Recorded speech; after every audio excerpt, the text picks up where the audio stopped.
প্রিয় দেশবাসী, আজ বাংলাদেশ একটি গভীর সংকটময় মুহূর্তের মধ্য দিয়ে যাচ্ছে।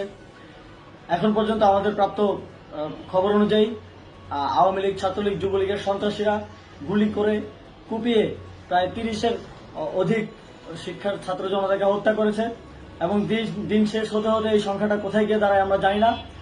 এরই প্রেক্ষিতে আমরা একটি সিদ্ধান্ত নিয়েছি। আমাদের একটি জরুরি সিদ্ধান্ত মোতাবেক আমাদের যে 6 তারিখের যে লং মার্চ টু ঢাকা কর্মসূচি ছিল সেটাকে আমরা একদিন এগিয়ে নিয়ে এসেছি। অর্থাৎ আগামীকাল 5ই অগস্ট সারা দেশের মুক্তিকামী জনতাকে ঢাকার উদ্দেশ্যে রওনা হওয়ার জন্য আমরা আহ্বান জানাচ্ছি। যারা পারবেন, যাদের পক্ষে সম্ভব হবে, আজ রাতেই আপনারা ঢাকার উদ্দেশ্যে রওনা হয়ে যান। আমরা আগামীকাল সারা দেশের মুক্তিকামী জনতাকে ঢাকায় আসার আহ্বান জানাচ্ছি। বিশেষ করে ঢাকার আশেপাশের যে জেলাগুলো আছে, আপনারা দায়িত্ব নিয়ে মসজিদের মাইকে ঘোষণা দিয়ে যাদেরকে পাবেন সবাইকে নিয়ে ঢাকার উদ্দেশ্যে রওনা হন। এই লড়াই আমাদের জন্য একটি চূড়ান্ত লড়াই। আমরা চূড়ান্ত ঘোষণার জন্য প্রস্তুত। আমরা গণভবনের দিকে যাত্রার জন্য প্রস্তুত এবং সেই উদ্দেশ্যেই আপনারা সবাই ঢাকা আসুন। আমরা আপনাদের সবাইকে নিয়ে আমাদের চূড়ান্ত দাবি আদায়ে এগিয়ে যাব। আমি জানি না সমন্বয়করা আজকে রাতে বেঁচে থাকতে পারবে কিনা, কিন্তু আপনাদের উপর আমরা এই দায়িত্ব দিচ্ছি।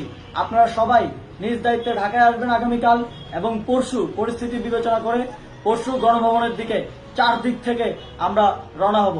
আমরা খুব আতঙ্কের সাথে লক্ষ্য করছি যে ছাত্রলীগ, যুবলীগ এবং আওয়ামী লীগের গুন্ডারা পুলিশের অস্ত্র দিয়ে পর্যন্ত সাধারণ জনগণের উপর হামলা করছে। কিন্তু একটি সুখের খবর হচ্ছে, সারা দেশের বিভিন্ন স্থানে সেনাবাহিনী ছাত্র জনতার পক্ষে দাঁড়িয়েছে। আবার কিছু কিছু জায়গায় যেমন মিরপুর ও মোহাম্মদপুরে সেনাবাহিনী ছাত্র জনতার বিপক্ষে দাঁড়িয়ে গুলি চালাচ্ছে। আমরা সেনাবাহিনীর প্রতি আহ্বান জানাতে চাই, আপনারা এদেশের নাগরিক এবং আপনারা এদেশের নিরাপত্তার দায়িত্বে আছেন, এদেশের জনগণের যানবাহনের নিরাপত্তার দায়িত্বে আছেন। আপনারা দেশের পক্ষে এবং দেশের জনগণের জন্য কাজ করবেন।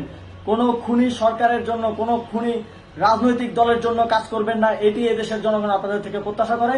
আমাদের এই আন্দোলনে সম্পূর্ণ সমর্থন দিয়ে হয় নিরপেক্ষ থাকুন, অথবা এই খুনি বাহিনীকে, সরকারের খুনি বাহিনীকে প্রতিহত করুন, তাদেরকে যথাযথ শাস্তির আওতায় নিয়ে আসুন। যেই কারফিউ সরকারের পক্ষ থেকে ঘোষণা করা হয়েছে, আমরা স্পষ্টভাবে বলতে চাই, সেনাবাহিনী এই ধরনের কোনো কারফিউ বাস্তবায়নের জন্য মাঠে না নামে। যদি মাঠে নামে তাহলে সেনাবাহিনী স্পষ্টভাবে অফিসিয়ালি জনতার বিরুদ্ধে দাঁড়াবে। আমরা চাই না সরকারের এই ষড়যন্ত্র সেনাবাহিনী পা দিক।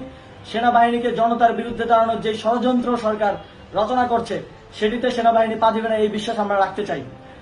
আওয়ামী লীগ আজ সারা দেশে তাদের খুনি বাহিনীকে নামিয়ে দিয়েও ছাত্র জনতার প্রতিরোধের মুখে টিকতে পারেনি। রাজপথের পরাজিত শক্তি হিসেবে তারা সেনাবাহিনী সহ অন্যান্য বাহিনীকে আমাদের বিরুদ্ধে কাজে লাগানোর চেষ্টা করছে। এই চেষ্টাকে, এই ষড়যন্ত্রকে ব্যর্থ করতে হবে এবং আগামীকাল সারা দেশে মসজিদে মসজিদে ঘোষণা দিয়ে ঢাকার উদ্দেশ্যে আপনারা রওনা হন। প্রত্যেকটি পরিবার থেকে অন্ততপক্ষে একজনকে ঢাকার উদ্দেশ্যে রওনা করে দিন, এই ইতিহাসের সাক্ষী হতে, একটি নতুন বাংলাদেশের অভ্যুদয় ঘটানোর একজন কর্মী হতে। ধন্যবাদ সকলকে।